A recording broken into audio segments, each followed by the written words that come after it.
나 오늘 병원 가는 날인 건 몰라? 서류에 도장 좀 찍었다고 감히 시애미를 남 취급해? 시간 늦기 전에 빨리 데리러 와. 저는 끓어오르는 분노를 애써 삼키며 태연하게 대답했습니다. 병원이요? 우리 이제 남남이에요. 잘난 아들한테 데리러 오라고 하세요. 고아라는 이유로 저를 하녀처럼 부려먹던 시댁 식구들. 하지만 그들은 몰랐을 겁니다. 제가 준비한 복수는 아직 시작도 하지 않았다는 걸요. 사연 시작 전에 구독 버튼을 눌러주시고 어디서 듣고 계신지 댓글에 남겨주세요. 그곳에 늘 행운이 가득하길 바라겠습니다. 토요일 아침 7시 저는 부엌 싱크대 앞에 서서 커피포트에 물을 올리고 있었어요. 창문 너머로 아파트 단지 놀이터가 내려다 보이는데 이른 아침이라 인적 하나 없이 조용했습니다. 이혼 서류에 도장을 찍은 지 꼭 석 달째 되는 아침이었고요. 시댁 식구들 비위를 맞추느라 새벽 5시에 일어나 밥상을 차리던 시절이 있었는데 지금은 7시에 느긋하게 커피 한 잔을 내려도 눈치 볼 사람이 없었어요. 커피포트가 보글보글 끓어오르는 소리만 부엌에 울리고 있었습니다. 그때 식탁 위에 놓아둔 휴대전화가 울렸어요. 젖은 손을 앞치마에 훔치고 화면을 확인하는 순간 커피포트 손잡이를 잡으려던 손이 허공에서 멈췄습니다. 차단하지 않고 남겨뒀던 번호 하나. 전 시어머니였어요. 잠깐 망설이다 수신 버튼을 눌렀습니다. 하윤아, 나 오늘 건강검진이야. 9시까지 차 끌고 와서 날 모셔. 저는 머그컵을 식탁에 내려놓고 눈을 감았어요. 석 달 전에 끝낸 관계인데 이 사람은 아직도 제가 시댁 운전기사인 줄 아는 모양이었어요. 뭐야? 대답을 안 해? 서류에 도장 찍었다고 어른한테 이래도 되는 거냐? 아무리 그래도 며느리 돌이라는 게 있지.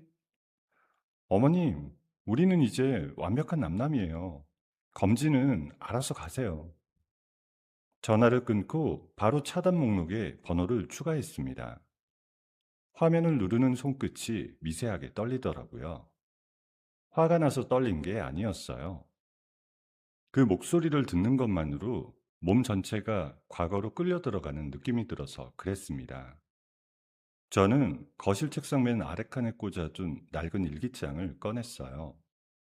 표지가 눌려 구겨지고 모서리가 달아해진 그 일기장에는 시집살이 3년 동안 시어머니에게 당한 일들이 날짜와 시간까지 빼곡하게 적혀 있었습니다. 고한년이 어디서 밥상머리 교육을 받았다고 시어른 앞에서 젓가락을 들어 뿌리도 없는 것이 우리 집안에 발을 들여놨으니 집안 꼴이 이 모양이지.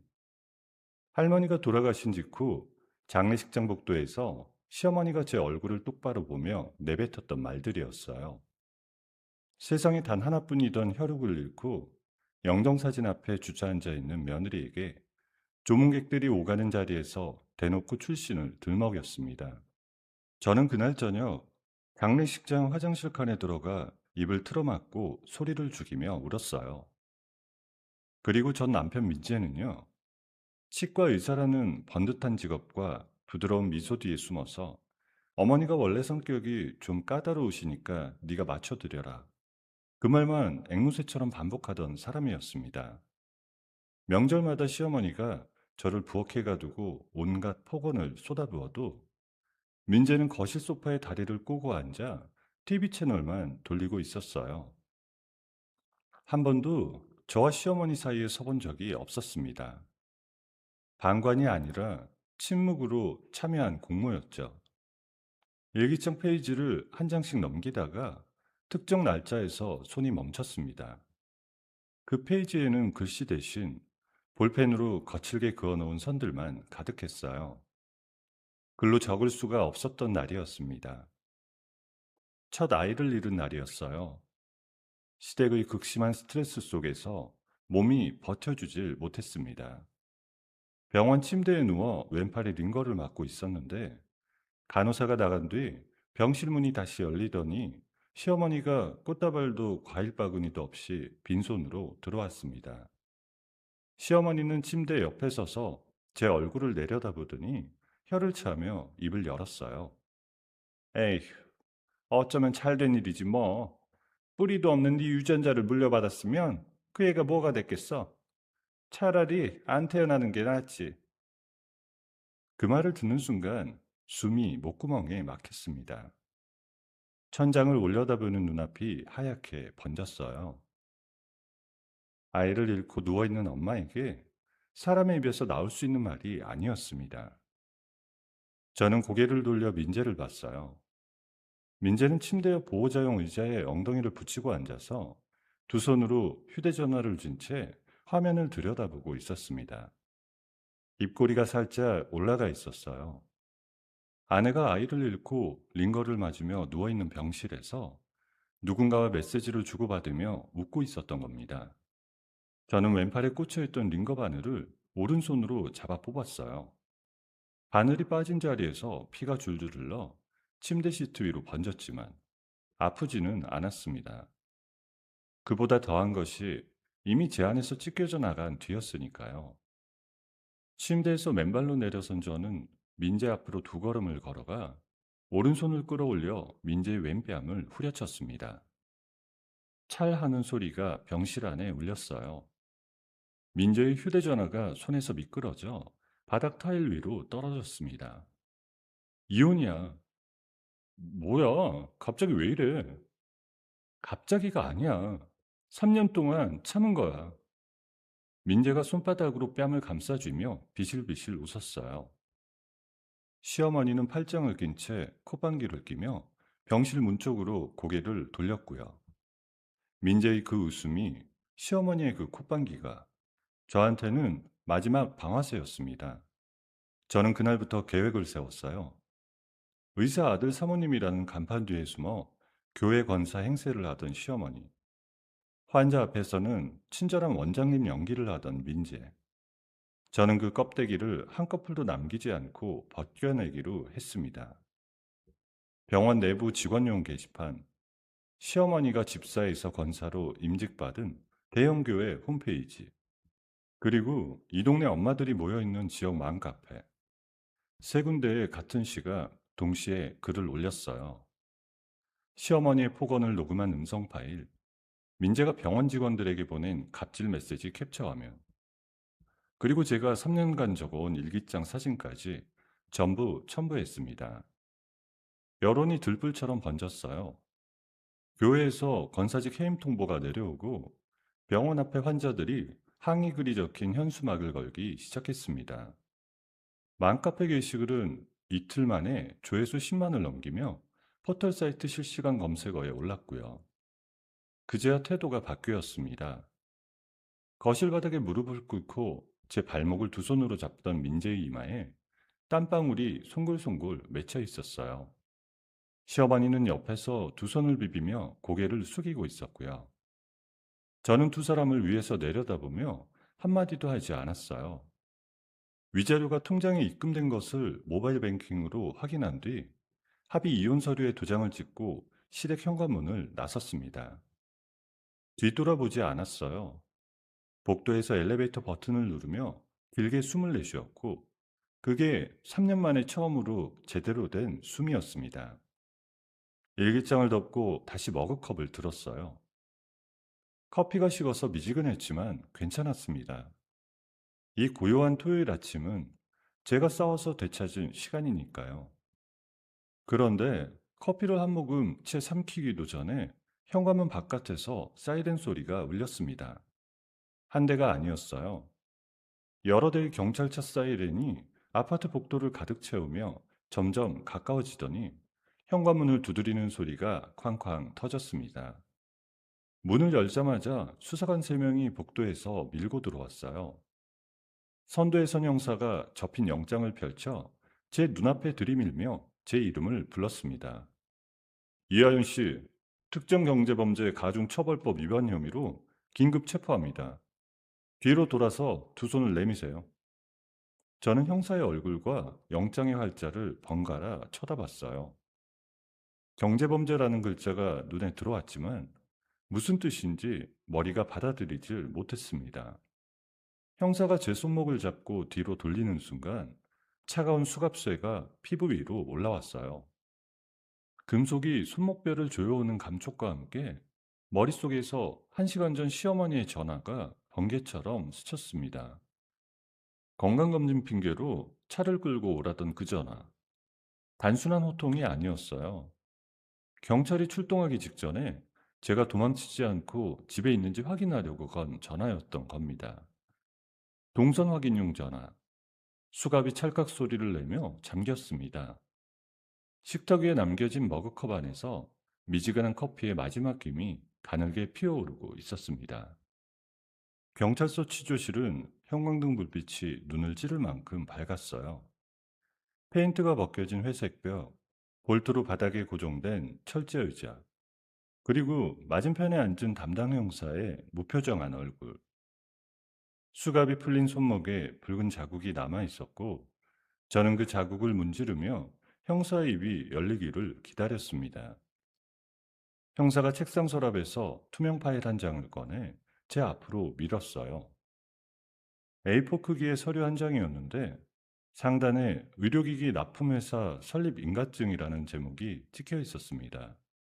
그 아래 대표이사 이하윤이라는 이름과 제 인감이 선명하게 찍혀 있었어요. 이게 뭐예요? 저는 이런 회사를 세운 적이 없어요. 이하윤 씨, 이 회사가 지난 2년 동안 뭘 했는지 아세요?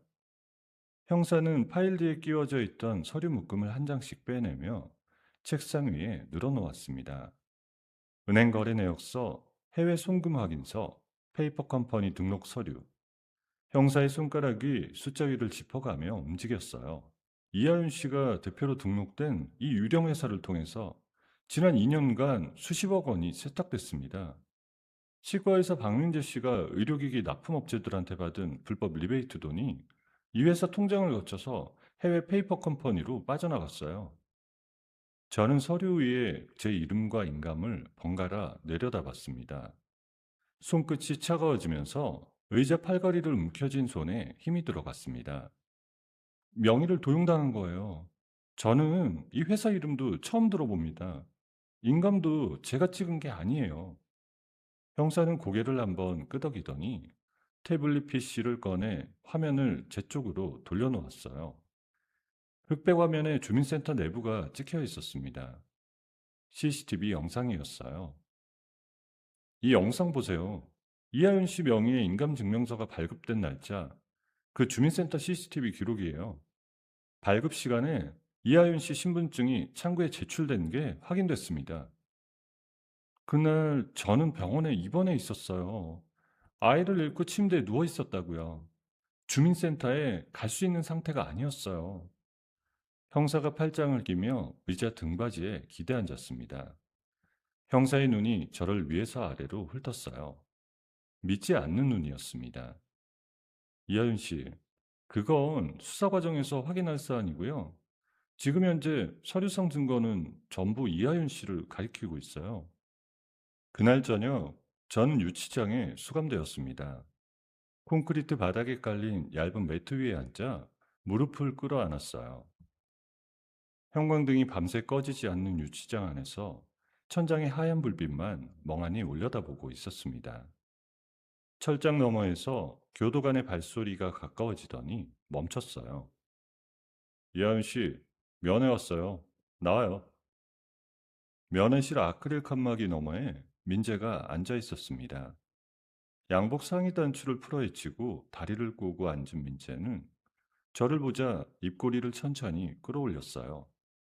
병실에서 휴대전화를 보며 짓던 바로 그 웃음이었습니다. 잘 지내고 있어? 여기 밥은 먹을만해? 저는 대답하지 않고 민재의 눈을 똑바로 쳐다봤어요. 민재가 칸막이 쪽으로 상체를 기울이며 목소리를 낮췄습니다. 하윤아, 내가 너한테 이럴 생각은 없었어. 근데 네가 먼저 선을 넘었잖아. 병원 게시판에 글 올리고 교회에 녹음 파일 뿌리고 맘카페에서 내 얼굴 팔아먹고 내가 그걸 당하고 가만히 있을 사람으로 보였어? 그래서 이게 네 답이야? 내 이름으로 유령회사를 만들어서 나한테 죄를 뒤집어 씌운 거냐고. 넌 돈에 눈이 멀어서 시댁돈을 빼돌린 욕심 많은 여자야. 내일 아침이면 기자들한테 그렇게 나갈 거거든. 보도자료는 이미 다 써놨어. 민재가 양복 안주머니에서 접힌 종이를 꺼내 칸막이 앞에 펼쳐 보였어요. 보도자료 초안이었습니다. 전처 이하윤, 시댁재산 수십억 횡령, 단독범행 자백이라는 제목이 굵은 글씨로 찍혀 있었어요. 네가 폭록을 올렸을 때 이미 이 판 짜놨어. 내일 오전에 검찰로 넘어가면 이 보도자료가 기자들 메일함에 동시에 뿌려져. 넌 뉴스에 얼굴이 깔리고 난 피해자가 되는 거지. 저는 칸막이 앞에 펼쳐진 보도자료에 제 이름을 내려다봤어요. 주먹을 쥔 손톱이 손바닥에 파고들었지만 표정을 바꾸지 않으려고 이를 악물었습니다. 얌전히 죄 뒤집어 쓰고 조용히 살아. 보안연한테는 그게 분수에 맞는 거니까. 민재가 의자에서 일어나 양복 단추를 잠그며 면회실 문을 나갔습니다. 교도관이 저를 다시 유치장으로 데려가는 복도에 형광등 불빛이 길게 이어지고 있었어요. 유치장 구석 매트 위에 다시 앉은 저는 벽에 등을 기대고 두 눈을 감았습니다. 민재의 마지막 말이 귓속에서 맴돌았지만 울지 않았습니다. 울 시간에 머리를 굴려야 했어요. 민재가 짜놓은 판에 구멍을 찾아야 했습니다. 그 유령 회사를 세우고 제 인감을 위조하고 돈을 빼돌린 건 민재 혼자 한 일이 아니에요. 반드시 실무를 처리한 사람이 있을 겁니다. 서류를 들고 뛰어다니고 통장을 관리하고 금고를 열고 닫은 손이 따로 있을 겁니다. 저는 그 손의 주인이 누구인지 떠올리기 시작했어요. 다음날 오전 검찰 송치를 위해 수갑을 다시 찬 저는 검찰서 로비를 지나고 있었습니다. 양쪽으로 기자들이 카메라를 들이대고 플래시가 터졌습니다. 저는 고개를 숙이지 않고 정면을 보며 걸었습니다. 그때 기자들 무리 사이 출입구 유리문 옆에 서 있는 여자 한 명이 눈에 들어왔어요. 고개를 푹 숙이고 양손으로 가방끈을 움켜쥔 채 서성이고 있었습니다. 민재의 치과에서 간호조무사로 일하던 진이었어요.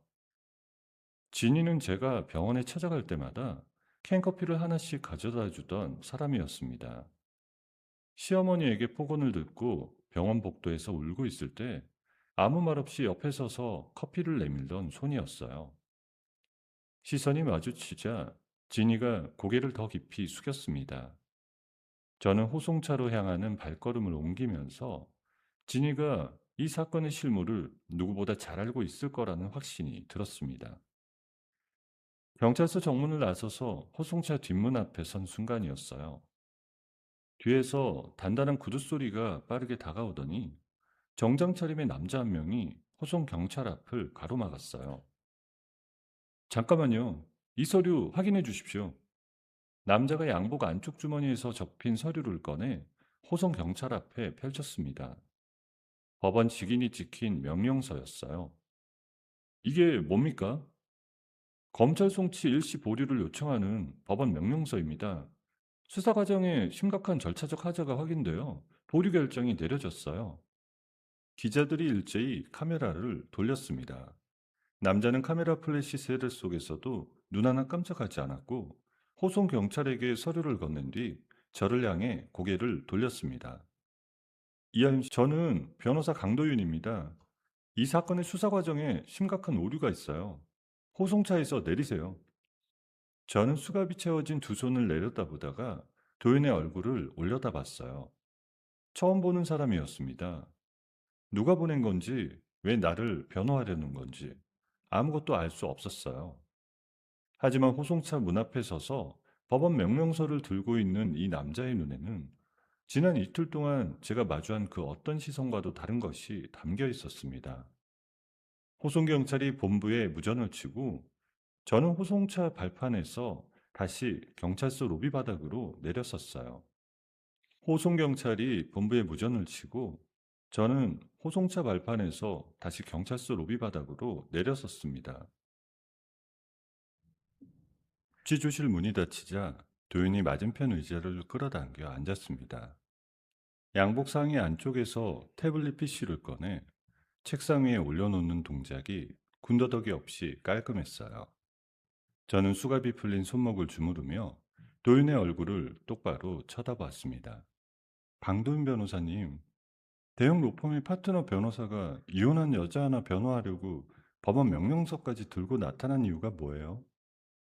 도윤은 대답 대신 태블릿 화면을 켜서 제 쪽으로 돌려 놓았습니다. 화면에는 검찰청 로고가 찍힌 수사 보고서가 떠 있었고 담당 검사란에 강도윤이라는 이름이 적혀 있었습니다. 저는 3년 전까지 대검찰청 특수부 검사였어요. 박민재 씨가 운영하는 대형 치과 네트워크의 불법 리베이트 수사를 직접 지휘했습니다. 저는 화면 위의 수사 보고서를 내려다봤어요. 도윤이 화면을 한 장 넘기자 빨간 도장으로 수사 종결이라고 찍힌 서류가 나타났습니다. 수사가 막바지에 이르렀을 때 상부에서 압력이 내려왔어요. 박민재 씨 아버지가 의료계 원로급 인사라 윗선에서 사건을 덮으라는 지시가 떨어졌습니다. 저는 결국 수사를 종결 처리해야 했고 얼마 뒤 검찰을 나왔어요. 그래서요? 그 억울함을 풀려고 저를 이용하시겠다는 건가요? 도윤이 태블릿을 내려놓고 저를 정면으로 바라봤습니다. 몇 달 전에 이하윤 씨가 올린 폭로글을 읽었어요. 병원 게시판, 교회, 맘카페에 동시에 올라온 그 글들이요. 그걸 보고 사건을 다시 파기 시작했습니다. 이하윤 씨한테 씌워진 혐의는 박민재 씨가 만든 함정이에요. 저는 그 함정을 부수고 이하윤 씨를 정보원으로 활용해서 박민재의 비리 카르텔을 뿌리 뽑을 겁니다. 도윤이 태블릿에서 다른 폴더를 열었습니다. 경찰 내부 간부의 통화 기록, 박민재의 병원 법인 계좌에서 경찰 간부 명의 계좌로 송금된 내역서, 그리고 수사 기록 원본과 조작된 수사 기록을 나란히 비교한 표가 화면에 떠 있었습니다. 박민재가 경찰 내부 간부와 손을 잡고 증거를 조작한 정황이에요. 이하윤 씨 명의의 유령회사 설립 서류, 인감증명서 발급 기록, 전부 이쪽에서 맞춰 끼운 겁니다. 이걸 뒤집으려면 원본 증거가 필요해요. 박민재가 실제로 돈을 어디에 숨겼는지, 누구 손을 거쳐서 세탁했는지 보여주는 진짜 장부요. 저는 의자 등받이에 등을 기대고 천장을 올려다봤습니다. 진짜 장부. 그 장부가 어디 있는지는 모르지만 장부를 만지고 관리한 사람이 누구인지는 알고 있었어요. 아까 로비에서 본 여자 있잖아요. 기자들 사이에서 고개 숙이고 서성이던 여자요. 누군데요? 진이요. 박민재 치과의 간호조무사였어요. 민재가 강압적으로 부려먹던 사람인데 병원의 불법 서류 심부름을 전부 진이한테 시켰어요. 차명 계좌 관리도 진이가 억지로 떠맡았고요. 민재가 원장실에 비밀 금고를 만들 때 인테리어 업자를 불러 시공한 것도 진이가 직접 관리한 걸로 알고 있어요. 그 안에 뭐가 있는지 아는 사람은 진이밖에 없을 거예요. 도윤이 태블릿을 닫으며 고개를 끄덕였습니다. 진희 씨의 행적을 추적하겠습니다. 제 쪽 정보원들을 풀면 하루 안에 위치를 특정할 수 있어요. 도윤이 서류 가방에서 계약서 2장을 꺼내 책상 위에 나란히 놓았습니다. 저는 도윤이 건넨 볼펜을 받아 2장의 서류에 차례로 이름을 적고 서명란에 사인을 했어요. 도윤도 맞은편에서 같은 서류에 사인을 했고 우리는 밀폐된 취조실 안에서 서류를 교환하며 공식적인 공조를 시작했습니다. 그날 밤 도윤의 조치로 구속영장이 기각되었다는 통보를 받고 저는 경찰서를 나섰습니다. 도윤의 검은색 세단을 타고 도착한 곳은 시내 외곽의 오피스텔이었어요. 현관문을 열고 들어선 거실 벽면에 저는 걸음을 멈추고 숨을 들이켰습니다. 벽 전체를 덮은 대형 화이트보드 위에 박민재의 얼굴 사진, 치과 법인 조직도, 유령회사 계좌 흐름도, 경찰 내부 간부 인맥 지도가 빈틈없이 정리되어 있었어요. 빨간 실이 사진과 사진 사이를 거미줄처럼 연결하고 있었고, 화이트보드 한쪽 구석에는 핵심 미확보, 원본 비자금 장부라고 빨간 마커로 크게 써 있었습니다. 이걸 혼자 다 하신 거예요? 검찰 나온 뒤로 2년 동안 모은 겁니다. 상부가 덮은 사건이라 공식 루트로는 움직일 수 없었어요. 사비를 털어서 정보원을 고용하고 하나하나 맞춰나갔습니다. 저는 화이트보드 앞에 서서 조직도를 따라 시선을 움직였습니다. 박민재를 꼭지점으로 아래쪽에 시어머니, 경찰 간부, 유령회사 명의 대표인 제 이름이 가지처럼 뻗어 있었습니다. 제 이름 옆에는 물음표가 찍혀 있었고 그 아래에 명의도용 피해자 추정이라는 메모가 붙어 있었어요. 도윤의 휴대전화가 울린 건 자정 무렵이었습니다. 도윤이 전화를 받자마자 표정이 굳었어요. 통화를 마친 도윤이 휴대전화를 주머니에 넣으며 저를 돌아봤습니다. 진희 씨가 납치당했어요. 박민재가 사준 폭력배들이 진희 씨를 끌고 경기도 외곽의 폐공장으로 갔다는 연락이 왔습니다. 진이가 입을 열면 비자금 전부가 드러나니까 그 전에 입을 막으려는 거잖아요. 지금 바로 가야 해요. 경찰한테 넘기면 내부 간부가 정보를 흘릴 수 있어요. 우리가 직접 가는 수밖에 없습니다. 도윤이 현관 옆 신발장 위에서 차키를 집어들었어요. 저는 운동화 끈을 동여매고 도윤의 뒤를 따라 오피스텔을 나섰습니다. 비가 내리고 있었어요. 도윤의 세단이 외곽도로를 달리는 동안 와이퍼가 앞유리 위 빗줄기를 쉴 새 없이 쓸어냈습니다. 내비게이션 화면에 찍힌 목적지까지 남은 거리가 줄어들수록 저는 조수석에서 안전벨트 끈을 두 손으로 움켜쥐었습니다. 폐공장 앞에 도착했을 때 주변은 칠흑 같은 어둠이었고 비에 젖은 철문이 녹슨 경첩에 매달려 삐걱거리고 있었습니다. 도인이 트렁크를 열고 검은 천에 감싸진 삼단봉을 꺼내 한 손에 쥐었어요. 제 뒤에 붙어서 움직이세요. 도윤이 철문을 발로 걷어차자 녹슨 경첩이 부러지며 문이 안쪽으로 쓰러졌습니다. 공장 안은 기름 냄새와 습기가 뒤엉켜 코를 찔렀어요. 깨진 창문 사이로 빗물이 콘크리트 바닥 위에 고여 있었고 그 안쪽 어둠 속에서 의자에 묶인 채 고개를 떨군 진이의 모습이 보였습니다. 진이 양옆으로 검은 점퍼를 입은 남자 3명이 서 있었어요. 도윤이 삼당봉을 탁 펼치며 앞으로 걸어 들어갔고 저는 주먹을 쥔 채 도윤의 등 뒤에 바짝 붙어 어둠 속으로 발을 내디뎠습니다. 폭력배 3명 중 선두에 선 남자가 삼단봉을 든 도윤을 보고 비웃으며 한 발 다가왔습니다. 도윤이 먼저 움직였어요. 삼단봉이 허공을 가르며 선두 남자의 손목을 내리쳤고 남자가 비명을 지르며 쥐고 있던 쇠파이프를 바닥에 떨어뜨렸습니다. 나머지 둘이 양옆에서 동시에 달려들었지만 도윤은 몸을 낮춰 왼쪽 남자의 명치를 삼단봉 끝으로 찔러넣고 오른쪽으로 회전하며 세 번째 남자의 무릎을 걷어찼습니다. 3명 모두 콘크리트 바닥 위에 쓰러져 신음을 내뱉었고 저는 그 사이를 지나 지니에게 달려갔습니다.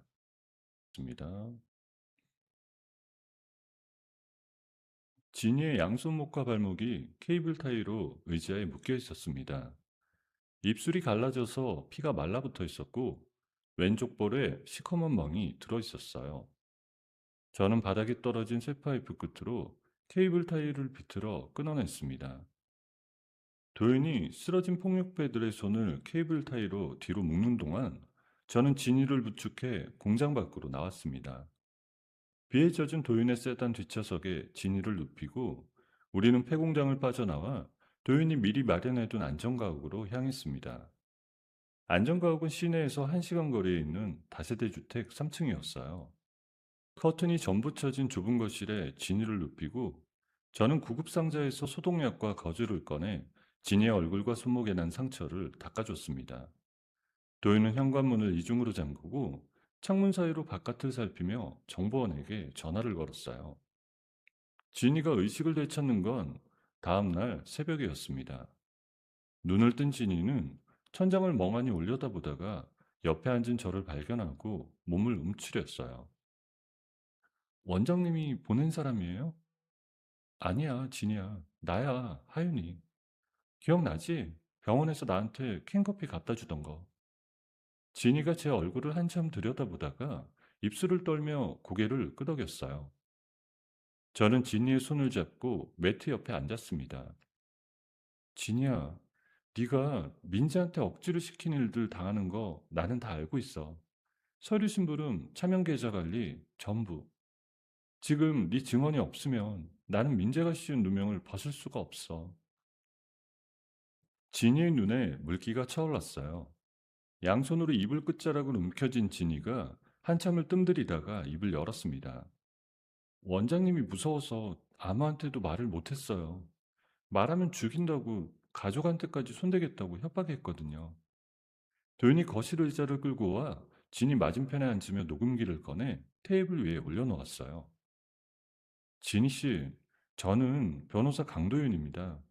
진희 씨의 신변은 제가 보장합니다. 아는 것을 말씀해 주세요. 진희가 이불을 움켜쥔 손에 힘을 주며 고개를 들었습니다. 원장실 책상 밑에 이중 바닥이 있어요.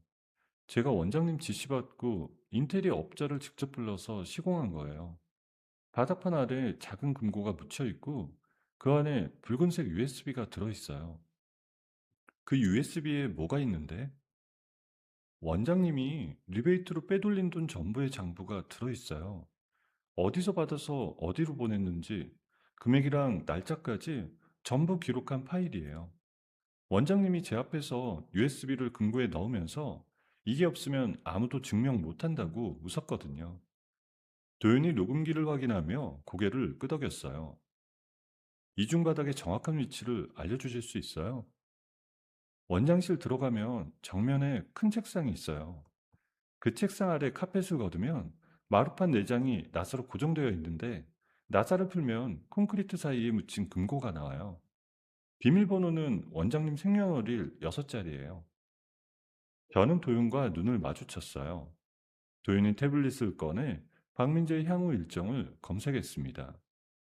박민재가 이번 주 목요일부터 이틀간 부산에서 열리는 치과 학술 세미나에 참석하는 것으로 확인됐어요. 그 틈을 노려야 합니다. 병원 보안 시스템은 제가 알고 있어요. 시집살이 하면서 민재병원에 수시로 드나들었으니까 어디에 카메라가 있고 어디에 사각지대인지 전부 머릿속에 있어요. 그럼 이하윤 씨가 동선을 짜고 저는 장비를 준비하겠습니다. 목요일 새벽 1시 저와 도윤은 검은 옷으로 갈아입고 안전과학을 나섰습니다. 도윤의 세단이 병원 뒷골목 주차장에 멈춘 건 새벽 2시였어요. 저는 기억 속의 보안 카메라 위치를 떠올리며 도윤을 이끌고 후문 비상구를 통해 건물 안으로 들어갔습니다. 비상계단을 올라 3층 원장실 앞에 도착했고 도윤이 가방에서 꺼낸 전동 드라이버로 문 잠금 장치를 해체했습니다. 원장실 안은 박민재가 쓰던 향수 냄새가 희미하게 남아 있었어요. 정면의 대형 원목 책상 앞으로 다가가 의자를 밀어내고 무릎을 꿇었습니다. 카펫을 말아 올리자 진이가 묘사한 대로 나사로 고정된 나무판 내장이 드러났어요. 도인이 전동 드라이브로 나사 8개를 하나씩 풀어내고 마루판을 들어올리자 콘크리트 틈새에 묻힌 소형 금고가 모습을 드러냈습니다. 저는 박민재의 생년월일 6자리를 번호판에 눌렀어요. 찰칵하는 소리와 함께 금고 뚜껑이 열렸고 안쪽 검은 천 위에 붉은색 USB 하나가 놓여 있었습니다. 도인이 장갑을 낀 손으로 USB를 집어들었어요. 가방에서 노트북을 꺼내 USB를 꽂고 화면을 열자 파일 목록이 쏟아져 내렸습니다. 수백 개의 엑셀 파일과 PDF 문서, 그리고 음성 녹음 폴더 하나가 있었습니다. 도인이 엑셀 파일 하나를 열자 날짜별로 정리된 금액과 계좌번호 목록이 화면을 가득 채웠습니다. 유령 회사를 통해 빼돌린 수백억 원의 리베이트 비자금 장부였어요. 도인이 음성 폴더를 클릭하자 박민재의 목소리가 노트북 스피커에서 흘러나왔습니다. 어머니, 하윤이 명의로 회사 세운 거 깔끔하게 처리됐어. 인감증명서도 병원 입원해 있을 때 빼냈으니까 본인은 모를 거야. 나중에 일 터지면 전부 하윤이한테 뒤집어 씌우면 돼. 그래, 잘했다. 뿌리도 없는 년이니까 누가 봐도 돈에 눈먼 여자로 보일 거야. 노트북 화면을 내려다보는 제 손이 떨렸습니다. 제가 아이를 잃고 병원 침대에 누워있는 동안 이 사람들은 제 신분증을 빼돌려 범죄의 방패막이로 쓰고 있었던 거예요. 이거면 충분해요. 경찰 내부 간부를 우회해서 제 검사 시절 직속 상관이었던 대검찰청 특수부 부장검사한테 직접 제출하겠습니다. 도인이 USB를 증거 봉투에 넣고 밀봉했어요. 우리는 원장실을 원래대로 복구하고 병원을 빠져나왔습니다. 며칠 뒤 저의 횡령 혐의 결심 공판이 열리는 법원 정문 앞은 기자들로 가득했어요. 법정안 방청석 앞줄에 박민재가 양복 차림으로 다리를 꼬고 앉아 있었고 그 옆에 시어머니가 명품 가방을 무릎 위에 올려놓은 채 자리하고 있었습니다. 민재는 제가 피고인석에 앉는 것을 보며 입꼬리를 올렸어요. 재판장이 개정을 선언한 직후 법정 뒷문이 열리며 도인이 정장 차림의 수사관 4명과 함께 걸어 들어왔습니다. 민재의 입꼬리가 굳었어요. 재판장님, 변호인 측 긴급 증거를 제출합니다. 도인이 법원 직원에게 USB를 건네고 법정 스크린에 비자금 장부 엑셀 파일이 떠올랐습니다. 수백억 원의 금액과 계좌 이동 경로가 방청석을 향해 환하게 비춰졌어요. 이어서 도인이 노트북을 조작하자 스피커에서 민재와 시어머니의 통화 녹음이 흘러나왔습니다. 녹음 속 민재의 목소리가 법정안을 가득 채우는 동안 방청석의 민재가 자리에서 벌떡 일어났어요. 민재의 얼굴이 하얗게 질려 있었습니다. 저건 조작이야. 가짜라고. 시어머니가 명품 가방을 바닥에 떨어뜨리며 의자에서 주저앉았어요. 다리가 풀린 시어머니의 입에서 신음소리가 새어나왔습니다. 재판장님, 본 증거에 의해 이 사건의 횡령 및 사기 진범은 피고인 이하윤 씨가 아닌 박민재와 공모자들임이 명백합니다.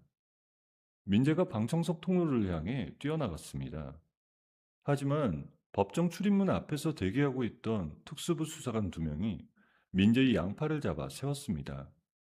수사관이 민재의 2손을 뒤로 돌려 수갑을 채웠고 민재의 무릎이 법정 바닥 위로 꺾여 내려앉았어요. 옆에서는 또 다른 수사관이 바닥에 주저앉은 시어머니의 팔을 잡아 일으키며 수갑을 채웠습니다. 시어머니가 다리를 질질 끌며 법정 밖으로 끌려 나가는 모습을 저는 피고인석에서 고개를 돌려 지켜봤어요. 피고인 이하윤에 대한 특정 경제범죄 가중처벌법 위반 혐의, 증거 불충분 및 진범 특정에 따라 무죄를 선고합니다. 판사의 의사봉이 탁 하고 올린 순간 저는 피고인석 난간을 2손으로 잡고 고개를 숙였습니다. 눈물이 난간 위로 떨어졌어요. 3달 동안 조여오던 수갑이 보이지 않는 수갑까지 전부 풀려나가는 느낌이었습니다. 법정을 나선 저는 도윤과 나란히 법원 복도를 걸으며 박민재의 은닉재산 추적과 피해보상금, 위자료 청구 소송 접수를 논의했어요. 도윤이 서류 가방에서 소송 서류 묶음을 꺼내 제 앞에 펼쳤고 저는 복도 벤치에 앉아 한 장씩 확인하며 서명란에 이름을 적어 넣었습니다. 무죄 판결을 받고 법원을 나선 날로부터 꼭 1년이 지난 봄이었습니다. 저는 시내 중심가 건물 3층에 서서 유리문 위에 붙은 현판을 올려다보고 있었습니다. 3살이라는 2글자가 햇빛을 받아 반짝이고 있었어요. 소송에서 받아낸 배상금으로 사무실을 임대하고 직원 6명을 채용하고 서버를 구축하는데 꼬박 8달이 걸렸습니다. 현반식 날 사무실 입구에 화한 4개가 나란히 놓여 있었고 도윤이 가위를 건네며 제 옆에 섰습니다. 테이프자를 준비됐어요? 저는 고개를 끄덕이고 가위를 받아 빨간 테이프를 잘랐습니다. 직원들이 박수를 치는 소리가 복도에 울렸어요. 3살은 가정폭력과 가스라이팅 피해자들이 이름을 숨긴 채 전문 상담사와 변호사를 연결받을 수 있는 앱이었습니다. 제가 시댁에서 3년을 버티는 동안 누구 하나 손 내밀어주는 사람이 없었어요. 새벽에 몰래 검색창에 시집살이 상담을 치면 나오는 건 전화번호 하나뿐이었고 그 번호에 전화를 걸 용기조차 내지 못하고 화면을 꺼버리던 밤들이 있었습니다. 그때의 제가 쓸 수 있었으면 좋았을 앱을 만든 거예요. 도윤은 수석 법률 고문으로 계약서에 도장을 찍었습니다.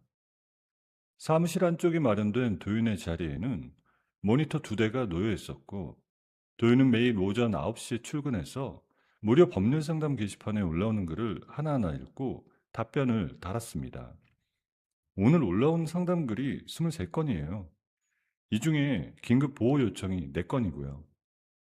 긴급 건은 제가 직접 상담사 매칭을 넣을게요. 나머지는 분류표대로 돌려주세요. 밤 11시가 넘도록 사무실 불이 꺼지지 않는 날이 많았습니다. 저는 피해자들이 보내온 사연을 읽으며 상담사를 배정하고, 도윤은 법률 조력이 필요한 케이스를 추려서 서류를 작성했습니다. 커피잔이 책상 위에 서너 개씩 쌓이는 밤이 이어졌습니다. 앱을 출시한 지 석 달째 되던 날이었어요.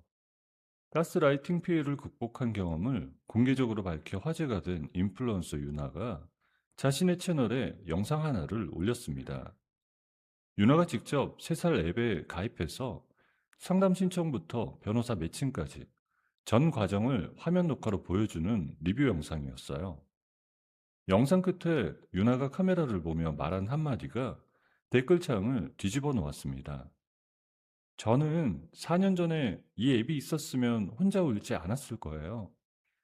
영상이 올라간 지 이틀 만에 조회수가 300만을 넘겼고, 앱 다운로드 수가 하루에 10만 건씩 뛰어올랐습니다. 서버가 3번이나 터져서 긴급 증설을 해야 했어요. 다운로드 수가 100만 건을 돌파한 날, 대형 벤처 캐피털 3곳에서 동시에 투자 제안서가 날아왔습니다.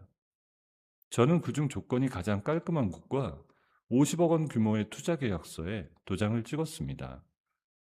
그 주 금요일, 비즈니스 매거진 기자가 사무실로 찾아왔어요. 표지 촬영을 위해 사무실 로비에 조명을 세우고 카메라맨이 렌즈를 조절하는 동안 기자가 질문을 던졌습니다. 대표님, 이혼 후 횡령 누명까지 쓰셨다가 무죄를 받고 창업하신 건데 어떻게 여기까지 오셨어요? 제가 겪은 일을 다른 사람은 겪지 않았으면 좋겠다는 생각 하나로 여기까지 왔습니다. 매거진 표지에 제 사진이 실린 날 사무실 직원들이 잡지를 한 권씩 들고 돌려보며 웃었습니다. 저는 그 표지를 액자에 넣지 않고 책상 서랍에 넣어뒀어요. 아직 해야 할 일이 더 많았으니까요. 사업이 궤도에 오르면서 일정이 빡빡해졌지만 저와 도윤은 주말마다 시간을 비워뒀습니다. 토요일 아침이면 도윤의 세단 트렁크에 구호 물품 박스를 실어서 피해자 쉼터로 향했습니다. 이불 세트, 생필품, 아이들 간식을 쉼터 현관 앞에 내려놓고 오후에는 벽지가 눅눅하게 들뜬 방의 장판을 걷어내고 새 것으로 깔아주는 작업을 했습니다. 조윤이 전동 드라이버로 느슨해진 손잡이를 나사로 조이고 저는 아이들 방벽에 곰돌이 스티커를 붙여줬어요. 어느 목요일 저녁이었습니다. 사무실에서 다음 분기 사업 계획서를 정리하고 있는데 택배 기사가 작은 상자 하나를 들고 왔습니다. 발씨는 이름이 없었어요. 상자를 열자 손으로 짠 남색 목도리 하나와 4장의 편지가 들어있었습니다. 편지지 위에 삐뚤빼뚤한 글씨가 빼곡했어요. 3살 덕분에 시댁집을 나올 수 있었습니다. 상담사 선생님이 제 이야기를 들어주셨을 때 세상에 제 편이 한 명은 있다는 걸 처음 알았습니다.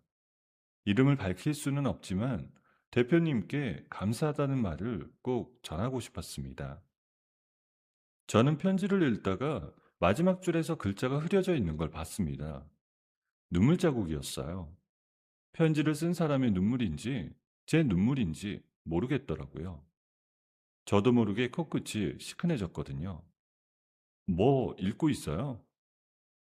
도윤이 커피 2잔을 들고 제 책상 옆에 와서 편지를 내려다보다가 제 어깨를 가볍게 두드렸습니다.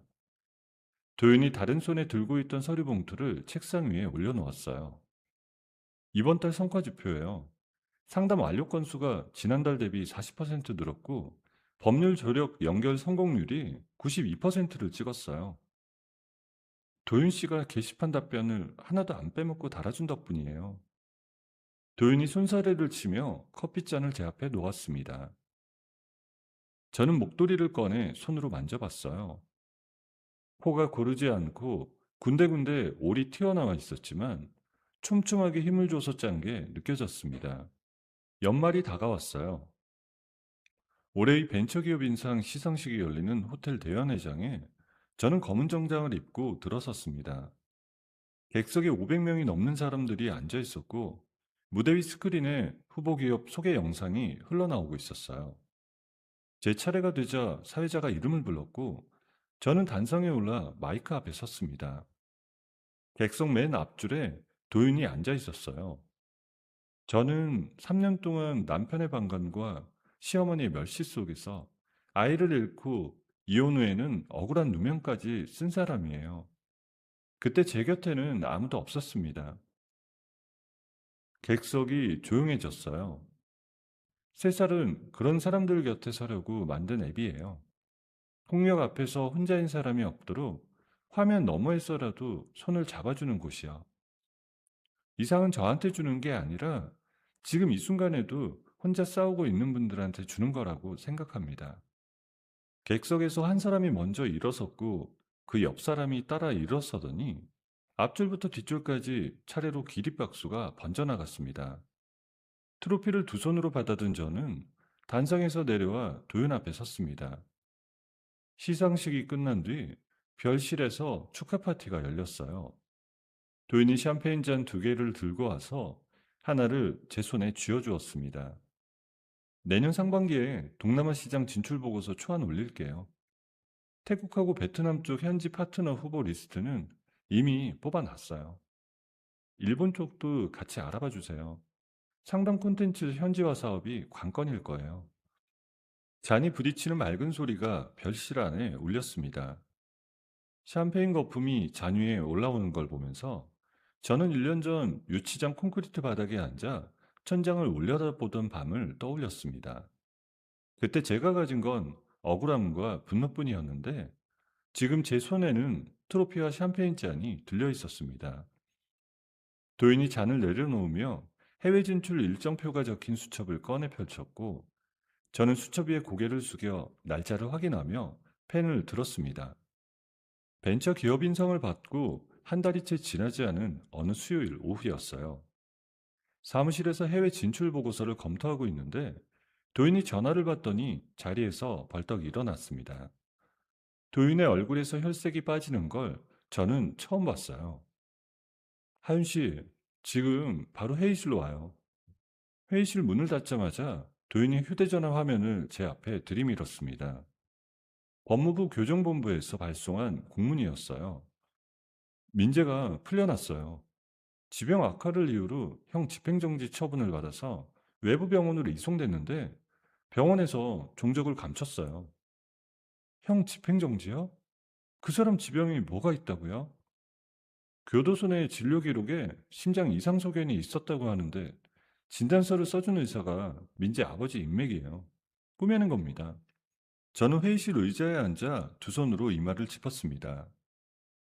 1년 전 법정에서 수갑이 채워지던 민재의 얼굴이 머릿속에 떠올랐어요.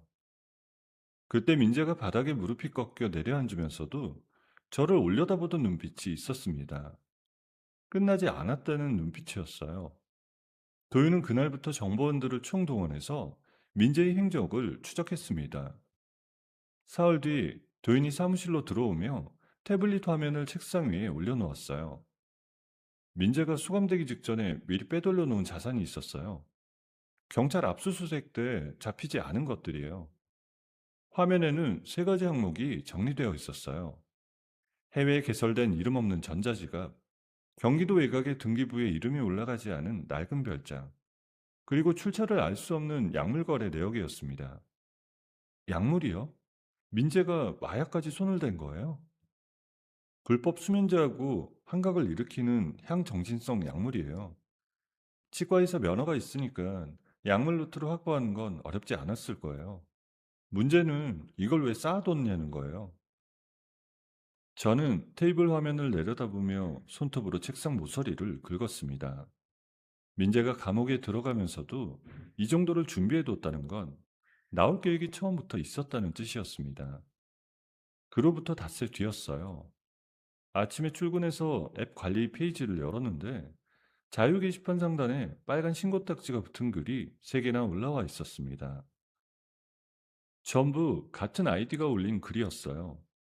아이디 푸른 새벽이라는 이름이었습니다. 첫 번째 글 제목은 이랬어요. 3살 상담사에게 세뇌당해 죽으려고 했습니다. 저는 마우스를 쥔 손이 굳어지는 걸 느꼈어요. 글을 열어보니 상담사가 자신을 정서적으로 조종해서 극단적인 선택을 시도하게 만들었다는 내용이 빼곡하게 적혀 있었습니다. 구체적인 날짜와 상담 내용이 나열되어 있었고, 마지막에는 이 앱은 피해자를 돕는 척하면서 또 다른 폭력을 행사하는 곳이라는 문장으로 끝나 있었습니다. 직원 한 명이 제 책상으로 뛰어왔어요. 대표님, 이 글이 벌써 SNS로 퍼지고 있어요. 캡처본이 돌아다니고 있는데 댓글이 수천 개 달리고 있어요. 저는 의자에서 일어나 개발팀 책상으로 걸어갔습니다.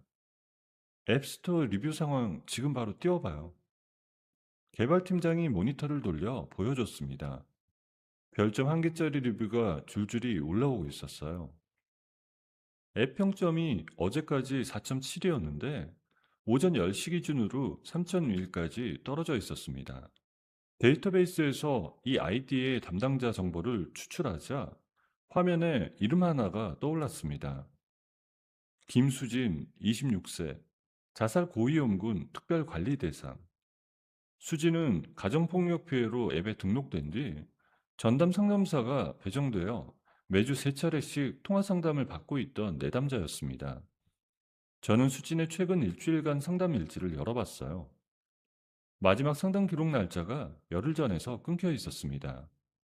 그 뒤로는 기록이 없었어요. 오후가 되자 상황이 걷잡을 수 없이 커졌습니다. 뉴스 자막에 가정폭력 피해자 상담 앱에서 2차 가해 논란이라는 문구가 올라갔고 사무실 전화기가 쉴 새 없이 울렸습니다. 기자들이 대표 입장을 요구하는 전화와 이용자들이 탈퇴를 요청하는 전화가 뒤섞여 들어왔어요. 다음날 아침 경찰서에서 출석 요구서가 도착했습니다. 자살 교사 혐의와 의료법 위반 혐의로 저를 소환한다는 내용이었어요. 그날 오후 사이버 수사대 수사관 4명이 사무실에 들이닥쳐 압수수색 영장을 내밀었습니다. 수사관들이 서버실 문을 열고 메인 서버의 하드디스크를 분리해서 증거물 박스에 담아갔어요. 직원들이 복도에 서서 하드디스크가 실려 나가는 걸 멍하니 지켜봤습니다. 그 주 금요일 투자사에서 내용 증명이 날아왔어요. 중대한 리스크 발생으로 투자금 조기 회수를 요청합니다라는 문구가 적혀 있었습니다. 이용자 탈퇴율이 30%를 넘기면서 광고 수익이 바닥으로 떨어졌어요. 회계팀장이 제 책상 위에 재무 보고서를 올려놓으며 고개를 숙였습니다. 대표님, 이 추세면 2달 안에 운영자금이 바닥납니다. 저는 보고서를 덮고 눈을 감았어요. 1년 동안 쌓아올린 것이 일주일 만에 무너져 내리고 있었습니다. 그날 밤 사무실에 저와 도유만 남았어요. 압수수색에서 빠진 백업 서버가 창고에 하나 남아 있었습니다. 저는 그 서버에서 수진의 상담 통화 녹음 파일을 복원해 하나씩 재생했습니다. 헤드폰을 끼고 수진의 목소리를 듣는데 수진이 말하는 배경에 희미하게 깔리는 음악 소리가 귀에 걸렸습니다. 클래식 피아노 곡이었어요. 저는 헤드폰을 벗고 도윤을 불렀습니다. 이 배경음 들어보세요. 이 곡 민재가 진료실에서 항상 틀어놓던 곡이에요. 제가 병원에 갈 때마다 이 피아노 소리가 진료실 문 밖까지 들렸거든요. 도윤이 헤드폰을 받아쓰고 녹음을 처음부터 다시 재생했습니다. 도윤의 눈이 가늘어졌어요. 배경 잡음 주파수를 분석하면 음원 일치 여부를 확인할 수 있어요. 도윤이 노트북으로 음성 파일의 주파수 그래프를 띄워 민재의 진료실에서 녹음된 기존 파일과 겹쳐 놓았습니다. 파형이 정확히 일치했어요. 수진이 통화할 때 옆에 민재가 있었다는 뜻이었습니다. 민재가 수진한테 직접 접근한 거예요. 도윤은 바로 정보원에게 연락을 돌렸어요. 이틀 뒤 정보원이 보내온 자료 문급이 도윤의 메일함에 도착했습니다.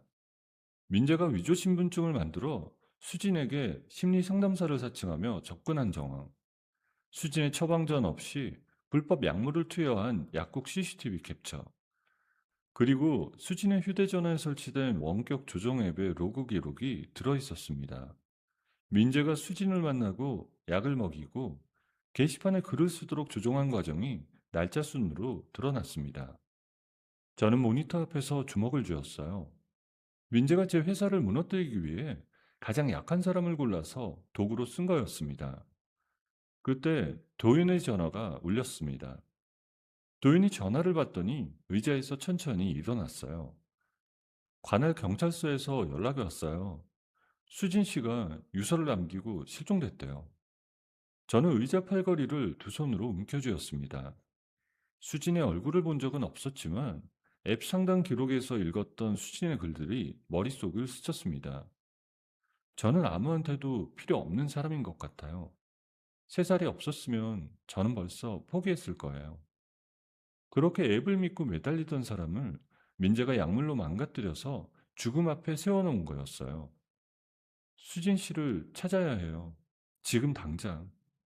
저는 의자에서 일어나 코트를 집어들었습니다.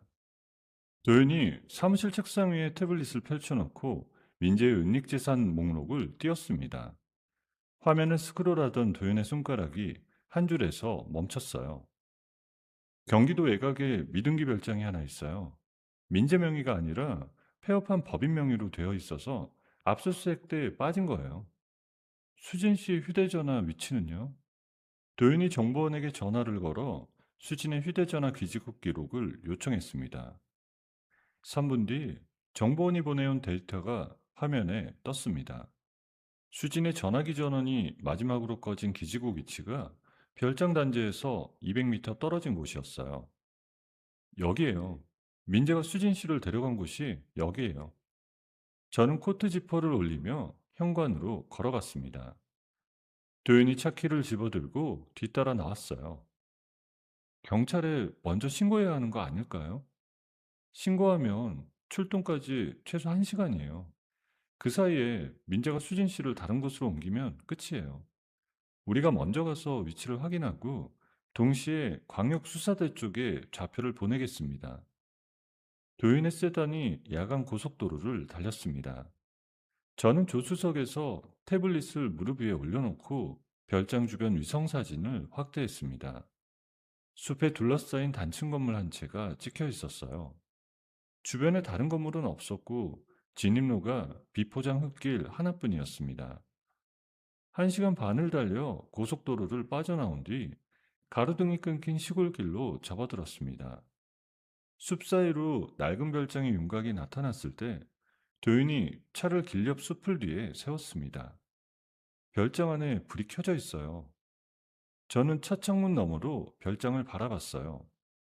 커튼이 쳐진 창문 틈으로 노란 불빛이 새어나오고 있었습니다.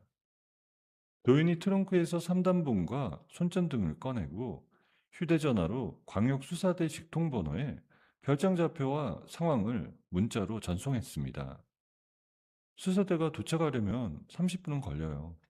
그 전에 수진 씨 상태를 확인해야 해요. 제가 먼저 들어갈 테니까 뒤에서 따라오세요. 도윤이 별장 옆면으로 돌아가 어두운 창문 하나 앞에 섰습니다. 장갑을 낀 채 팔꿈치로 유리를 내리쳤어요. 퍽 하는 둔탁한 소리와 함께 유리가 안쪽으로 깨져 들어갔습니다. 도윤이 창틀을 잡고 몸을 넣어 안으로 들어갔고 저는 깨진 유리 조각을 피해 뒤따라 창문을 넘었습니다. 안으로 들어서자마자 코를 찌르는 냄새가 났어요. 달콤하면서도 무거운 약품 같은 냄새였습니다. 좁은 복도를 지나 거실로 이어지는 문이 열려 있었어요. 거실 바닥에 수진이 쓰러져 있었습니다. 양손이 밧줄로 묶여 있었고 눈을 감은 채 고개를 옆으로 떨군 상태였어요. 수진 앞 소파에 민재가 앉아 있었습니다. 트레이닝복 차림에 수염이 덥수룩하게 자란 얼굴이었어요. 교도소에서 나온 뒤 한 번도 면도를 하지 않은 모습이었습니다. 민재가 도윤과 저를 보고도 놀라지 않았어요. 입꼬리를 천천히 끌어올리며 소파 등받이에 기대 앉았습니다. 올 줄 알았어. 좀 늦었네. 민재가 오른손 검지로 거실 천장 모서리를 가리켰어요. 천장 내기퉁이에 소형 카메라가 하나씩 설치되어 있었고, 빨간 녹화 표시 등이 깜빡이고 있었습니다. 저 카메라들 지금 동시에 두 군데로 송출되고 있어. 하나는 다크웹, 하나는 유튜브 라이브. 수진이가 너를 원망하면서 죽어가는 장면을 전 세계가 실시간으로 보게 될 거야. 저는 바닥에 쓰러진 수진을 내려다봤습니다. 수진의 입술이 파랗게 질려 있었고 가슴이 아주 느리게 오르내리고 있었습니다. 숨은 붙어 있었어요. 저는 수진에게 달려가려다가 발을 멈췄습니다. 민재의 시선이 카메라를 향해 있었어요. 카메라 앞에서 자신이 주인공인 것처럼 행동하는 민재를 보는 순간 머릿속에서 생각 하나가 스쳤습니다. 저 카메라가 민재의 무기라면 저 카메라를 민재의 무덤으로 바꿔버리면 된다는 생각이었어요. 저는 흥분하지 않았습니다. 숨을 한번 깊이 들이마시고 천천히 민재를 향해 한 걸음씩 걸어갔어요. 민재야, 그러면 하나만 물어보자. 수진 씨한테 어떻게 접근한 거야? 우리의 미용자 정보는 외부에서 접근할 수가 없는데. 민재가 다리를 꼬며 코웃음을 쳤어요. 네의 보안이 그렇게 대단해? 위조신분증 하나면 상담사 사칭하는 건 식은 죽 먹기야. 수진이는 처음부터 끝까지 내가 진짜 상담사인 줄 알았어. 약물은? 수진 씨가 멀쩡한 정신으로 게시판에 저런 글을 쓸 리가 없잖아.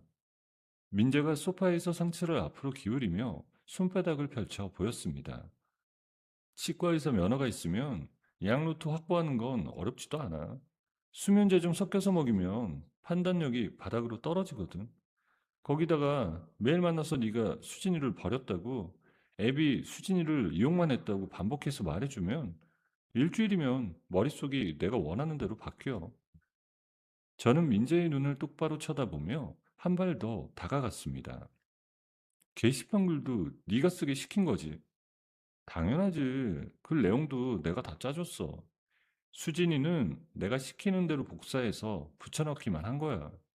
네 회사 무너뜨리는 건 생각보다 쉬웠어. 민재가 양팔을 벌리며 카메라를 향해 웃었습니다. 이 영상이 퍼지면 넌 끝이야. 하윤아, 수진이는 네 앱 때문에 죽은 피해자가 되고 넌 사람을 죽인 살인자가 되는 거야. 내가 감옥에서 1년 동안 이것만 생각했어. 민재가 카메라를 가리키며 웃고 있는 바로 그 순간 도윤이 소파 뒤쪽에서 노트북을 열고 있었습니다. 도윤의 손가락이 키보드 위를 빠르게 움직이고 있었어요. 민재가 자신의 범행을 자랑하느라 도윤의 움직임을 보지 못했습니다. 도윤이 마지막 엔터키를 치고 고개를 들었습니다. 민재 씨, 방금 이 카메라들의 송출 경로를 바꿨어요. 다크웹하고 유튜브가 아니라 지금 이 영상은 경찰청 사이버범죄 신고센터 서버로 실시간 전송되고 있어요. 민재의 웃음이 얼어붙었어요. 입꼬리가 올라간 채로 굳어진 민재의 얼굴이 천천히 도윤을 향해 돌아갔습니다. 뭐라고? 위조 신분증으로 피해자에게 접근한 것, 불법 약물을 투여한 것, 게시판 글을 조작한 것, 방금 본인 입으로 전부 말했어요. 그리고 그 자백이 지금 경찰청 서버에 녹화되고 있어요. 민재의 얼굴에서 핏기가 사라졌어요. 민재가 소파에서 벌떡 일어나 탁자 위에 놓여있던 과도를 움켜쥐었습니다. 과도를 든 민재가 도윤을 향해 달려들었어요. 도윤이 노트북을 옆으로 밀어내며 몸을 낮췄습니다. 민재의 오른손이 과도를 내리찍는 순간 도윤이 왼손으로 민재의 손목을 잡아 비틀었어요. 뼈가 꺾이는 둔탁한 소리가 났고 민재의 손에서 과도가 빠져나와 바닥에 떨어졌습니다. 도윤이 민재의 팔을 잡아당기며 엉덩이를 걸어 바닥으로 내던졌어요. 민재의 등이 거실 마루에 부딪히며 쿵 소리가 울렸습니다. 도윤이 민재의 등 위에 무릎을 올리고 양팔을 뒤로 꺾어 눌렀습니다. 놔. 팔이 부러진다고. 움직이면 진짜 부러져요. 저는 수진에게 달려가 무릎을 꿇고 밧줄 매듭을 풀었습니다. 손톱이 밧줄에 걸려 갈라졌지만 멈추지는 않았습니다. 수진의 양손을 풀어낸 뒤 수진의 코앞에 귀를 가져다 댔습니다. 약하지만 숨소리가 느껴졌어요. 수진의 상체를 일으켜 제 무릎 위에 올리고 턱을 들어 올려 숨기를 확보했습니다. 수진 씨, 눈 떠봐요. 여기 있어요. 괜찮아요. 그때 별장 밖에서 타이어가 흙바닥을 긁는 소리가 들렸습니다. 차문이 열리는 소리, 발소리, 그리고 확성기 음성이 별장 벽을 뚫고 들어왔습니다. 광역수사대다, 문 열어! 별장 현관문이 발로 차이며 안쪽으로 열렸고, 방탄조끼를 입은 형사 6명이 총구를 앞세우고 거실로 뛰어들어왔습니다. 선두 형사가 바닥에 엎드린 민재를 확인하고 도연에게 고개를 끄덕였어요. 도연이 민재 위에서 무릎을 떼자 형사 2명이 민재를 엎드린 채로 수갑을 채웠습니다. 박민재, 살인미수 및 마약류 관리법 위반 혐의로 긴급 체포한다. 민재가 바닥에 얼굴을 박은 채 신음을 내뱉었습니다. 이를 갈며 고개를 비틀어 저를 올려다보는 민재의 눈이 충혈되어 있었어요. 저는 민재를 내려다보지 않았습니다. 수진의 머리를 제 무릎 위에 올린 채 별장 밖에서 들려오는 구급차 사이렌 소리를 기다리고 있었어요. 사이렌 소리가 가까워지자 저는 수진의 이마에 손을 올렸습니다. 이마가 차가웠어요. 구급대원들이 들것을 들고 거실로 뛰어들어왔고 저는 수진을 들것 위에 눕히는 걸 도왔습니다. 구급대원이 수진의 맥박을 재고 산소 마스크를 씌우는 동안 저는 들것 옆에 서서 수진의 손을 잡고 있었어요. 맥박 약하지만 안정적입니다. 병원으로 이송합니다. 저는 구급차 뒷문을 열고 수진의 들것 옆에 올라탔습니다. 구급차가 출발하면서 별장이 뒤로 멀어졌어요. 백밀러 너머로 형사들이 민재를 끌어 순찰차 뒷좌석에 밀어넣는 모습이 작게 보였습니다. 저는 고개를 돌려 수진의 얼굴을 내려다봤어요. 산소 마스크 안으로 수진의 입김이 하얗게 서리고 있었습니다. 숨을 쉬고 있었어요. 그날 새벽 경찰청 서버에 기록된 민재의 범행 자백 영상이 언론사로 제공되었습니다. 아침 뉴스 특보로 편성된 그 영상 속에서 민재는 소파에 기대 앉아 자신의 범행을 웃으며 설명하고 있었습니다. 뉴스 특보가 나간 다음 날부터 사무실 전화기가 다시 울리기 시작했습니다. 이번에는 항의 전화가 아니었어요. 기자들이 민재의 약물 세뇌 범죄에 대해 취재를 요청하는 전화였고, 탈퇴했던 이용자들이 앱을 다시 설치하고 있다는 기획팀의 보고가 올라왔습니다. 앱스토어 리뷰란에 별점 5개짜리 글들이 줄줄이 달리기 시작했습니다. 대표님이 직접 피해자를 구하러 갔다는 뉴스 보고 다시 깔았어요. 의심해서 죄송합니다. 다시 돌아왔습니다. 수진이 중환자실에서 일반 병실로 옮겨진 건 뉴스가 나간 지 나흘째 되는 날이었어요. 저는 병원 로비에서 엘리베이터를 타고 5층 병실로 올라갔습니다. 반쯤 열린 병실문 너머로 수진이 침대에 등을 기대고 앉아있는 게 보였습니다.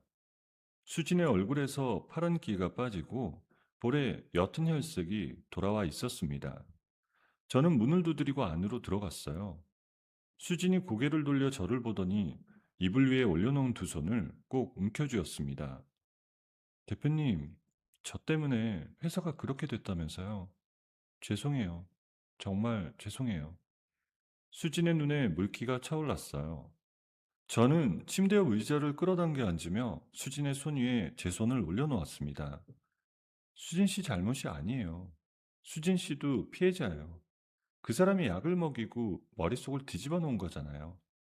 수진이 입술을 깨물며 고개를 숙였습니다. 이불 위로 눈물이 떨어졌어요. 그 사람이 매일 와서 저한테 말했어요. 3살은 수진 씨를 이용만 했다고, 아무도 수진 씨를 진짜로 걱정하지 않는다고. 처음에는 안 믿었는데 약을 먹고 나면 머리가 안개 낀 것처럼 흐려지면서 그 말이 진짜처럼 느껴졌어요. 저는 수진의 손을 꼭 잡았습니다. 수진의 손가락이 가늘게 떨리고 있었어요. 수진 씨, 우리 회사에 트라우마 전문 상담 프로그램이 있어요. 비용은 한 푼도 안 들어요. 수진 씨가 원하면 바로 연결해 줄게요. 수진이 눈물을 훔치며 고개를 끄덕였어요. 저는 병실을 나오면서 복도 창문 너머로 병원 주차장을 내려다봤습니다. 수진이 침대에 일어나 앉아 있다는 것만으로도 별장 거실 바닥에서 수진의 숨소리를 확인하며 버텼던 그 시간이 헛되지 않았다는 걸 알 수 있었습니다. 민재의 재판은 빠르게 진행되었어요. 경찰청 서버에 저장된 자백 영상이 결정적 증거로 채택되었고, 민재가 법정에서 아무리 발뺌을 해도 자기 입으로 한 말을 되돌릴 수는 없었습니다. 별장에서 압수한 불법 약물과 위조신분증, 수진의 휴대전화에서 추출한 원격 조정 앱 로그까지 증거가 쏟아져 나왔습니다. 형 집행정지를 악용해 도주한 전력에 같은 종류의 범죄를 반복한 점이 더해져서 판사가 선고문을 읽는데 10분이 넘게 걸렸습니다. 피고인 박민재에게 징역 20년을 선고합니다. 민재가 피고인석에서 고개를 떨궜어요. 양손에 수갑이 채워진 민재를 교도관 2명이 양쪽에서 잡아 일으켜 법정 밖으로 끌고 나갔습니다. 민재가 문 앞에서 고개를 돌려 방청석을 한번 훑었지만 저는 시선을 마주치지 않았습니다. 더 이상 그 눈을 볼 필요가 없었어요. 시어머니 소식은 도윤이 전해줬습니다. 민재가 도주할 때 쓴 자금을 시어머니가 빼돌려서 보내준 정황이 수사 과정에서 드러났습니다. 시어머니는 범인을 도운 혐의로 체포되어 구치소에 수감되었어요. 시어머니 쪽 변호사가 건강 문제를 들어서 선처를 호소했는데 검찰이 기각시켰어요. 아들 도주자금 송금 내역이 통장에 고스란히 남아 있었거든요. 저는 도윤의 보고를 듣고 고개를 한번 끄덕였습니다. 더 이상 그 사람들 이야기에 마음이 흔들리지 않았어요. 누명이 벗겨지자 세살에 대한 여론이 완전히 뒤집어졌습니다. 경찰청 사이버범죄수사대에서 먼저 연락이 왔어요. 가정폭력 피해자가 앱으로 긴급 신고를 넣으면 경찰 출동 시스템과 바로 연동되는 한 라인을 구축하자는 제안이었습니다. 여성가족부에서도 공문이 날라왔어요. 피해자 구조 지원 사업에 세사를 공식 협력 플랫폼으로 지정하겠다는 내용이었습니다. 저와 도윤은 경찰청과 여성가족부 관계자들을 사무실로 초청해서 회의 테이블에 둘러앉았고 새 기관의 도장이 나란히 찍힌 협력 약정서에 서명했습니다. 가을이 왔어요. 사무실 로비 벽면에 새 현판을 달았습니다. 당신의 상처에 새살이 돋는 날까지 라는 문구가 새겨진 현판이었습니다. 아침마다 출근하는 직원들이 현판 앞을 지나며 고개를 한 번씩 들어 그 문구를 읽었습니다. 직원 수가 32명으로 늘어나 있었고 상담사팀과 법률지원팀이 따로 운영되고 있었습니다. 점심시간에 사무실 근처 테라스 카페에서 도윤을 만났습니다. 도윤이 테이블 위에 서류 봉투 2개와 갈색 가죽 다이어리를 나란히 올려놓았어요. 첫 번째 봉투 먼저 열어봐요. 저는 봉투를 열었습니다. 피해자 법률지원재단 설립 인가증이라는 제목이 찍힌 서류가 들어있었습니다. 범죄 피해자들이 변호사 선임 비용을 부담하지 않고도 법률 지원을 받을 수 있는 재단을 만들자고 도윤이 반년 전에 제안했던 건이었습니다. 인가가 났어요? 지난주에 최종 승인이 떨어졌어요. 공동대표로 서명만 하면 돼요. 도윤이 2번째 봉투에서 서명란이 2줄인 서류를 꺼냈습니다. 저는 볼펜을 받아 첫 번째 줄에 이름을 쓰고 도장을 찍었고 도윤이 2번째 줄에 서명했습니다. 이 재단이 제대로 돌아가면 저처럼 혼자 싸워야 했던 사람들이 줄어들 거예요. 도윤이 고개를 끄덕이더니 테이블 위에 올려놓았던 갈색 다이어리를 집어들었습니다. 다이어리 사이에 끼워져 있던 종이 한 장이 미끄러져 나왔어요. 항공권이었습니다. 제주도행 왕복 항공권 2장이었어요. 이건 뭐예요? 도윤이 다이어리 안쪽에서 작은 상자를 하나 더 꺼냈습니다. 검은 벨벳 반지 케이스였습니다. 도윤이 케이스를 열어 제 앞에 놓았어요. 은반지 하나가 카페 햇살을 받아 빛나고 있었습니다. 하윤 씨, 나랑 결혼해 줄래요? 저는 반지를 내려다봤어요. 도윤이 케이스 옆에 혼인신고서 양식 한 장을 나란히 펼쳐 놓았습니다. 저는 반지를 꺼내 왼손 약지에 끼워봤어요. 살짝 헐렁했지만 손가락 위에서 반짝이는 빛이 따뜻했습니다. 사이즈 조금 큰데요. 줄이면 돼요. 대답은요. 저는 혼인신고서 위에 볼펜을 가져다 대고 이름 칸에 이하윤 세 글자를 또박또박 적었습니다. 도윤이 숨을 내쉬며 웃었어요. 저도 웃었습니다. 카페 테라스 위로 가을 햇살이 비스듬히 내려앉고 있었어요. 1년이 지났습니다. 서울 시내 대형 컨벤션 센터 대강당에 500명이 넘는 사람들이 앉아 있었습니다. 3살 앱을 통해 상담과 법률 지원을 받고 새 출발을 한 피해자들을 초청한 대규모 컨퍼런스였어요. 맨 앞줄에 수진이 앉아 있었습니다. 1년 전 병실에서 이불을 움켜쥐고 울던 수진의 얼굴에 혈색이 돌아와 있었고 머리를 단정하게 묶고 연한 분홍색 블라우스를 입고 있었어요. 저는 단상에 올라 마이크 앞에 섰습니다. 스크린에 재단 지원 사업 계획서 표지가 떠올랐어요. 올해 우리 재단은 전국 12개 도시에 무료 법률 상담센터를 개소할 계획입니다. 그리고 해외 4개국에 3살 내 현지화 서비스를 론칭합니다. 객석에서 박수가 터져 나왔어요. 저는 스크린을 넘기며 말을 이었습니다. 이 자리에 앉아 계신 분들은 전부 혼자 싸우셨던 분들이에요. 이제는 혼자가 아닙니다. 우리가 만든 이 시스템이 여러분 옆에 있을 거예요. 수진이 앞줄에서 두 손을 들어 박수를 쳤습니다. 수진 옆에 앉은 사람들이 따라 일어서며 박수를 쳤고 강당 전체가 기립박수로 가득 찼습니다. 프레젠테이션을 마치고 단상에서 내려온 저는 무대 옆에서 기다리고 있던 도윤과 마주섰어요. 도윤이 오른손을 내밀었고 저는 그 손을 잡아 악수했습니다. 도윤의 왼손 약지에도 반지가 끼워져 있었어요. 저는 도윤의 손을 잡은 채로 객석을 돌아봤습니다. 500명이 넘는 사람들의 얼굴이 강당 조명 아래 환하게 빛나고 있었어요. 그 얼굴들 하나하나가 누군가의 멸시와 폭력 앞에서 이를 악물고 버텨낸 사람들이었습니다. 저도 그랬으니까요.